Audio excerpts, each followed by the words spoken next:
On va parler de Rima Hassan dans un instant, puisque samedi 17 août, Le Point a révélé que la députée LFI Rima Hassan avait participé à une manifestation pro-Hamas en Jordanie.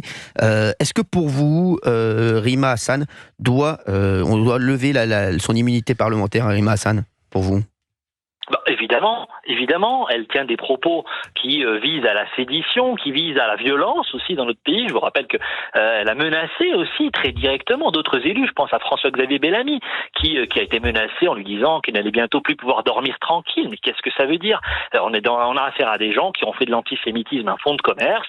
Moi, j'ai honte que notre pays soit représenté au Parlement européen par quelqu'un qui joue de toutes ces haines-là. Et bien sûr qu'elle doit être jugée quand elle explique que ce qui s'est passé le 7 octobre ne relève pas du terrorisme, c'est de l'apologie du terrorisme, et j'espère que la justice pourra faire son travail. Merci Othman Nasrou d'avoir été avec nous. Je voudrais avoir l'avis de Gilles Verdez là-dessus, et bien sûr de Sébastien. Alors, sur Rima Hassan, je suis en total désaccord avec ce que vient de dire Othman Nasrou. Bon, on s'en doutait. Non, les propos... Si, on s'en doutait. Alors, les propos qu'elle a tenus, et sa participation en Jordanie à cette réunion, moi je suis contre, mais la levée de l'immunité, c'est du délire. Ça ne se fait jamais, elle est dans son rôle de parlementaire, qu'on l'aime ou qu'on l'aime. Vous avez 3 exemples à me citer, je les connais, c'est des exemples. S'il vous plaît. Elliot Deval, s'il vous plaît. À plusieurs reprises, le Parlement européen a décidé de lever l'immunité pour les parlementaires. C'est arrivé pour Marine Le Pen, c'est arrivé pour l'Espagnol Puigdemont. Oui, et 3 Polonais. Et c'est pas le problème, c'est que pour Rima Hassan, moi je dis toujours la même chose.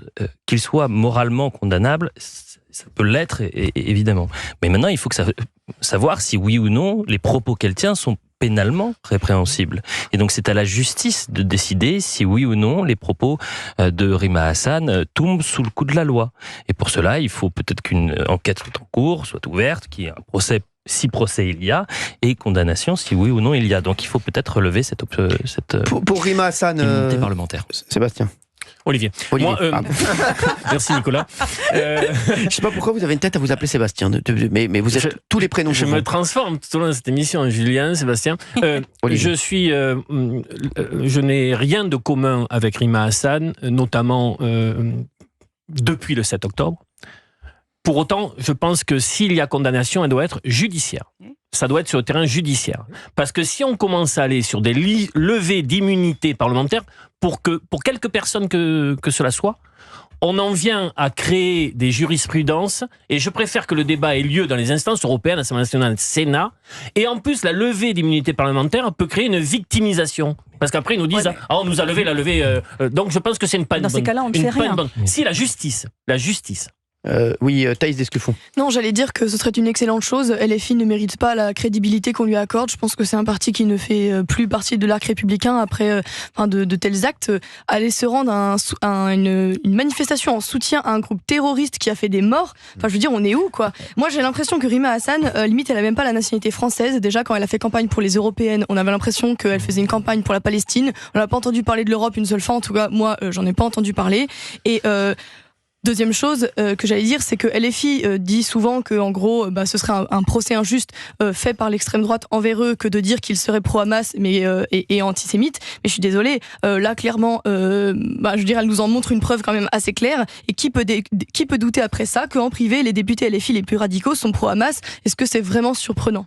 Guillaume Janton. Il y a une vidéo qui tourne de Rima Hassan parce qu'il y a les actes, mais il y a aussi les paroles. C'est une interview d'un youtubeur un peu à la Hugo Décrypte qui lui dit l'affirmation: le Hamas mène une action légitime. Elle répond oui. Oui, bien sûr. Donc elle cautionne le 7 octobre, donc fin du game, c'est terminé, elle doit sortir de la vie politique, c'est tout. Alors justement, on va parler plus généralement de la LFI dans un instant, puisque Jean-Luc Mélenchon, il y a son tweet suite à l'incendie criminel contre la synagogue qui a fait énormément parler, on va en parler dans un instant. Juste Elliot Deval, vous vouliez réagir sur... Oui, parce qu'elle s'en défend de cette manifestation à Amman. Elle explique que le rassemblement où elle était présente le 16 août était une manifestation habituelle, organisée chaque vendredi là-bas pour soutenir la cause palestinienne. Oui, je la cite, ce n'est en rien une manif pro-Hamas ou un hommage à des dirigeants du Hamas. Voilà sa défense. Comme toujours sur une ligne de crête où on dit tout et en même temps entre les lignes. Elle va dans une manifestation qui a effectivement lieu tous les vendredis, mais tous les vendredis on y crie à mort Israël etc., etc. Et donc elle sait très bien où elle met les pieds. Pas lui, c'est la honte de la LFI. Léon Desfontaines du Parti communiste est avec nous en ligne. Merci Léon. Merci d'être avec nous Léon Desfontaines. Merci à vous pour l'invitation. Bonjour à tous. Merci Léon. Et pourquoi pas vous, Premier ministre, tiens. c'était pas prévu dans mes projets. Voilà, considérez que c'est fait. Voilà. Non, mais Léon Desfontaines, quand vous entendez tout ça sur la LFI, c'est vrai que on a l'impression qu'on redit toujours les mêmes choses, mais à chaque fois qu'il y a malheureusement un drame, les gens se tournent vers la LFI parce qu'ils disent qu'ils sont un petit peu responsables. Qu'est-ce que vous dites de tout ça ? Je pense que l'ensemble de la classe politique, vous avez cité la France insoumise, mais la réalité c'est que je pense que l'ensemble de la classe politique ne prend pas la mesure de la montée de l'antisémitisme dans notre pays, et je pense que le fait d'accuser tel ou tel parti de ne pas avoir été assez clair, pas avoir été assez ferme dans ses propos, permet de masquer en fait l'inaction de la part de l'ensemble des responsables politiques et du gouvernement, j'insiste là-dessus, sur la montée de l'antisémitisme. Quelle réponse le gouvernement doit apporter face à la montée de l'antisémitisme dans notre pays ? Et je tiens à le réaffirmer avec force lorsqu'on s'en prend à nos compatriotes parce qu'il est juif. Alors c'est l'ensemble de la République qui est attaqué derrière, parce que du coup on distille le poison de la haine, de la division, et qu'on s'en prend à des compatriotes pour leurs croyances, et donc on remet en cause nos principes républicains. Que fait du coup le gouvernement pour permettre justement de lutter contre l'antisémitisme ? Fabien Roussel l'évoquait ce matin, il s'est rendu d'ailleurs sur l'attentat à la Grande Motte quelques heures après l'attentat. Mais Léon Desfontaines, moi j'ai une question à vous poser. Et vous savez que j'aime beaucoup en plus Fabien Roussel. Je l'ai toujours dit, je l'ai toujours invité. Et voilà, humainement, je trouve que c'est quelqu'un vraiment de super. Voilà, après on a ses idées, on n'a pas ses idées. Voilà, ça il fait son boulot. Mais juste, Fabien Roussel, vous dites qu'il est allé, bien sûr, sur les lieux à la Grande Motte. Mais quand Fabien Roussel va à l'Élysée avec toute l'équipe de la LFI, quand Fabien Roussel et vraiment, je vous dis, fait une alliance avec la LFI. Derrière, on peut, c'est compliqué de se dire oui, on comprend qu'il combat l'antisémitisme. Je suis désolé, il y a un problème à un moment.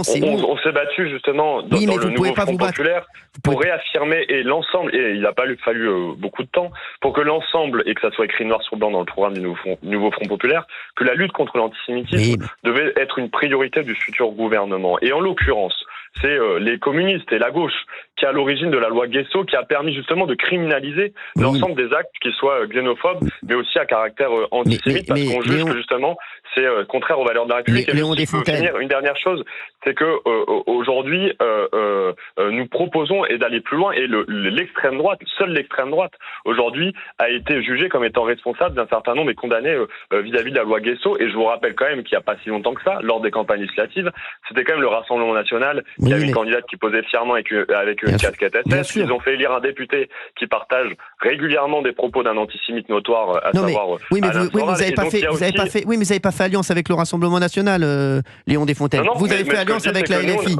On est clair dans notre lutte contre l'antisémitisme avec le nouveau Front populaire. Pour moi, vous n'êtes pas clair. C'est noir sur blanc dans notre programme. Pour moi, vous n'êtes pas clair, Léon Desfontaines. Et vous savez que je vous aime beaucoup, mais vous n'êtes pas clair.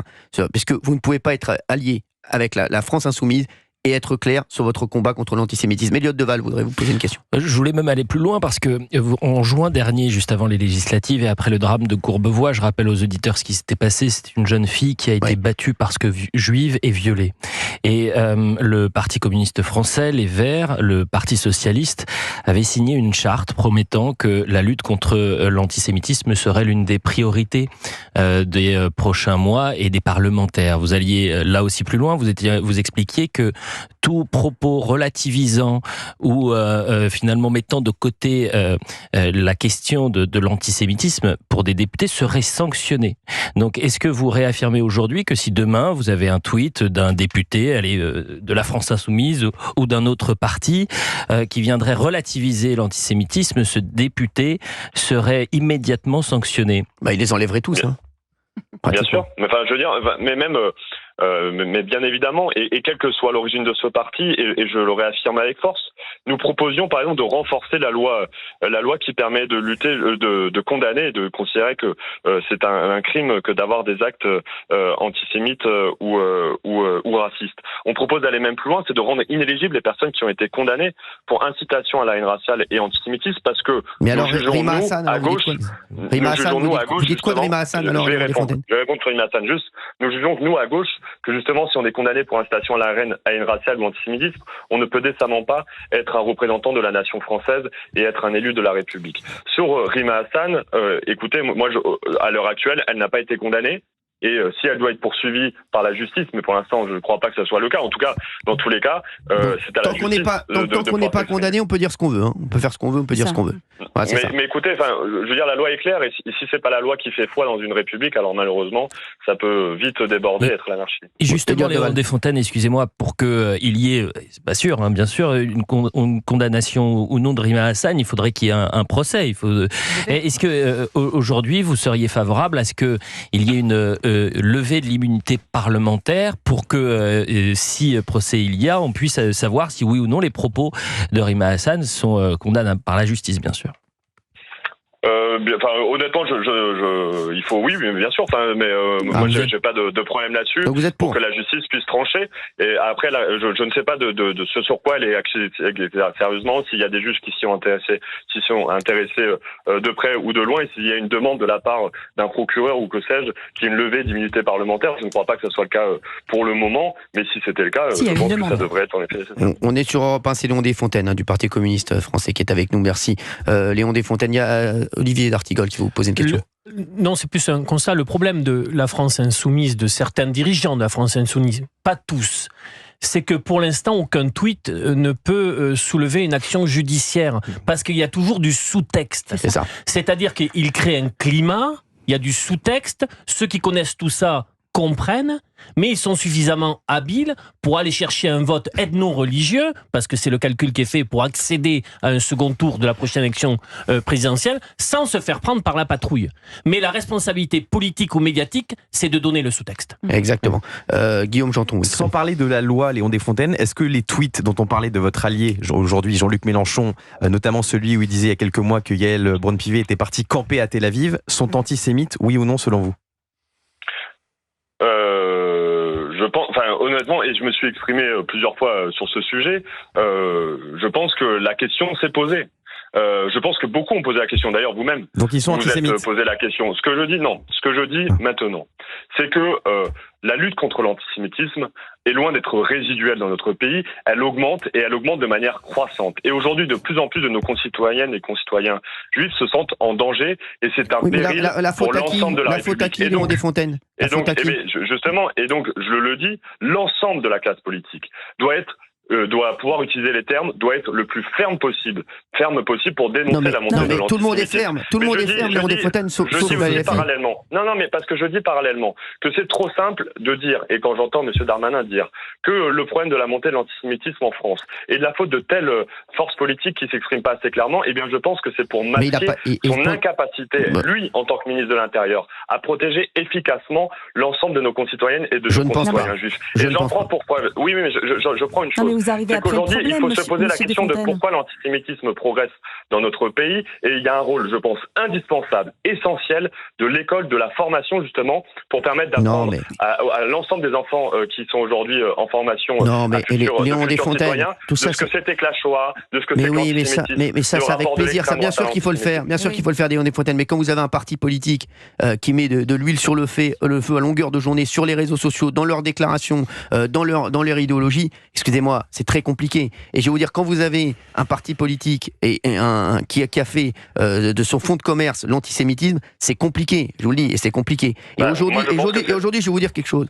Et là, les filles, ils mettent même mal nos amis musulmans. Je vous le dis, ils les mettent dans une situation inextricable. Et ils se sentent mal à cause de la France insoumise. Croyez-moi, j'ai énormément. Je parle avec énormément de gens, et sachez-le, c'est pas Gérald Darmanin qui met nos amis musulmans dans une situation compliquée, c'est la France insoumise qui les met dans une situation compliquée. Léon Desfontaines.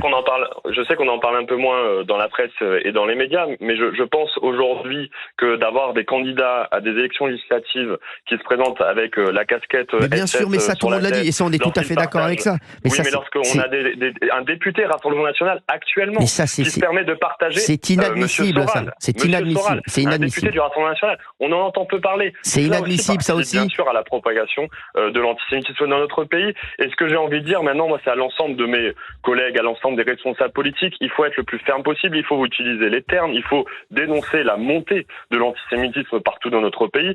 C'est une chose. Mais parallèlement, moi, ce que j'attends aussi, et c'est ce que je disais. Vous avez 10 secondes. L'école qui a un rôle essentiel. Très bien. L'école qui a un rôle essentiel pour pouvoir justement lutter contre l'antisémitisme. Il faudra lui donner des moyens pour permettre justement que chacun des jeunes puisse, par exemple, faire des sorties autour des lieux de commémoration de la Shoah. Mais ça, c'est normal. Que c'était que l'antisémitisme dans notre pays. Merci Léon Desfontaines. Et